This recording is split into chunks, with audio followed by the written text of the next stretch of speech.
Welcome to the Fear and Greed Afternoon Report for Friday, the 4th of February 2022. I'm Sean Aylmer. Every afternoon, we bring you the 5 news items that happened today that you need to know about. Let's jump into it. Story number 1. The local market ended higher with the S&P ASX 200 closing up 0.6% today to 7,120 points.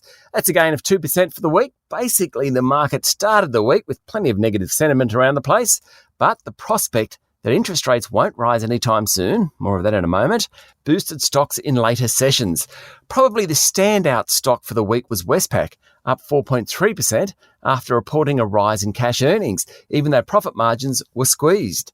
The result reflected higher revenue and cost cutting. It was a good week for Macquarie, up nearly 3%, and a great week for QBE Insurance, which jumped 10%.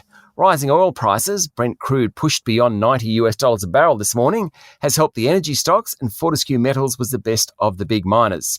Story number 2 today is about the Reserve Bank. It provided updated forecasts for the economy. The central bank thinks the unemployment rate will fall to 3.75% by the end of this year. That would be the lowest level in 50 years. The rate's currently at 4.2%. The bank is tipping that underlying inflation will rise to around 3.25% by June, and wages growth is tipped to hit 3% next year. The Reserve Bank has consistently said it won't move on interest rates until wages growth was sustainably above 3%. That all suggests that the most likely time for the first hike in the official cash rate in more than 11 years is still 12 months away. Story number 3 is all about News Corp. The media giant reported its highest earnings since its separation from 21st Century Fox back in 2013, triggering a 12% jump in its share price. Pre-tax earnings were up 18% in the 3 months to the end of December. Why? Well, the shift to streaming, think KO and Binge, seems to be working. Story number 4 comes from National Australia Bank. You may not like this one. The bank is predicting a massive 11% drop in home prices across Sydney and Melbourne next year as higher interest rates bite.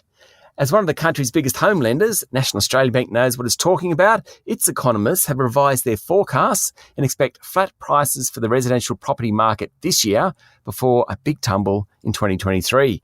Brisbane and Adelaide are not likely to fall by as much, NAB says. And story number 5 comes from Canberra. The Prime Minister Scott Morrison has left open the option of calling in the Australian Defence Force to help with the aged care crisis in Australia. With dire predictions of more deaths of elderly Australians in coming months, particularly because of the COVID epidemic, Mr Morrison has asked how the Defence Forces could help. But he cautioned that the Army Reserve and specially trained troops were not a shadow workforce, and deployments outside normal duties should not be commonplace. That's it for the afternoon report for Friday, the 4th of February 2022. Don't forget to hit follow on the podcast and find Fear and Greed on LinkedIn, Twitter and Facebook. Join Michael Thompson and I tomorrow morning for the weekend Fast 5 by Fear and Greed. I'm Sean Aylmer. Enjoy your evening.